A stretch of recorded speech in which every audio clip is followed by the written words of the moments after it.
Greeting to all my tech heads out there in the KevTechify Nation. And if you're new here, welcome. In this episode, we're going to look at securing the edge router. We'll be discussing secure the network infrastructure, edge router security approaches, 3 areas of router security, secure administrative access, and finally, secure local and remote access. This episode is part of my series on network security. I'm Kevin, here at KevTechify. Let's get this adventure started.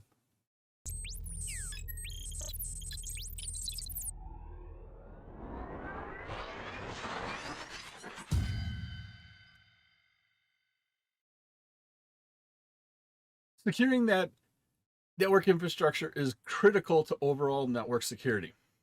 The network infrastructure includes routers, switches, servers, endpoints, and all sorts of other devices. Routers are a primary target for attacks because these devices direct traffic into, out of, and between networks. Here is an edge router.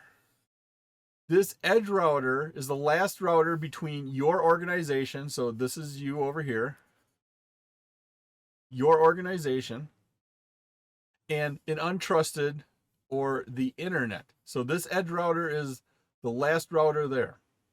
All organizations' internet traffic goes through this edge router. So all traffic going in and out of your company, it goes through this device right here. There are several different approaches to take for setting up your edge router. The first one here is an edge router approach. What this is, it's a single router that connects your protected network or the internal local area network to the internet. All security policies are configured on this one device. Defense in depth here. What this is, this uses multiple layers of security prior to traffic entering the protected LAN. There are 3 primary layers of defense. It's the edge router, so this is your edge right here. Then we actually have a firewall. And then an internal router that connects to the internal LAN. So there's multiple layers here. Then the third way here is the DMZ post, the demilitarized zone. This can be used for servers that are accessible from the internet or other external networks. What we do here is we set up servers way down here on this network. And if people need to get to it, what happens is the firewall routes internet traffic to our servers, and it could be like a web server. Internal traffic goes to these.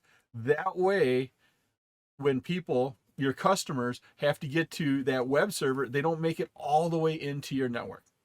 The DMZ can be set up between 2 routers with an internal router connecting to the protected network and the external router connecting to the unprotected network. If you like this episode on Secure the Edge Router and you get value out of it, and depending upon the platform you're using, please click that like button, give a 5-star rating, leave a comment. Doing this supports the channel, which in turn helps me bring you more great content. Click that notification bell to turn on notifications to be alerted every time I release a new episode, and there are quite a few new episodes headed your way. You can also visit my website at KevTechify.com for all my details and how to get these episodes in video or podcast form. There are 3 areas of router security that you must maintain: physical, operating system, and router hardening. The physical area of router security, this is the place the router and physical devices that connect to it in a secure locked room that is accessible only to authorized personnel. Install a UPS, uninterrupted power supply, or diesel backup generator for that. You're controlling who can get physically to that device. Then we have operating systems.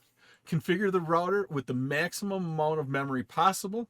The available memory can help mitigate a denial of service attack. So the more memory you have, it can help mitigate that DOS attack. Use the latest stable version of the operating system that meets the feature specification of the router or network device. Also, keep a secure copy of router operating system images and router configuration files as backup. So make sure you're backing up that operating system. And finally, we have router hardening. Ensure that only authorized personnel have access and that their level of access is controlled. Now, what we want to do is disable unused ports and interfaces. We also want to disable unnecessary services like HTTP or HTTPS. A router has services that are enabled by default. Some of these services can be used by an attacker to gather information about the router and the network. Securing administrative access is important. If unauthorized people gain administrative access to a router, that person, that threat actor, it could alter routing parameters, disable routing functions, or discover and gain access to other systems within your network. There are several tasks here that are involved in securing administrative access. First one here is restrict device accessibility. Next one is log an account for all access. Third is authenticate users. Fourth is authorize actions. Then we want to present the legal information, should you be here or not. And then finally, we want to ensure confidentiality of that data they have access to. A router can be accessed for administrative purposes locally or remotely. For local access, the administrator must have physical access to the router. So they must be able to get to the router and basically physically touch it. And then they have to use a console cable, or in some cases now a USB cable, to connect to that console port. Local access is typically used for initial configuration. When you pull it out of that box, it was just newly shipped to you, that's when you have to use that. Once you have basic device configurations on there, some passwords, some security, IP addresses, you can hook it up to your network. Then we can go and use remote access. One way would be doing remote access using SSH.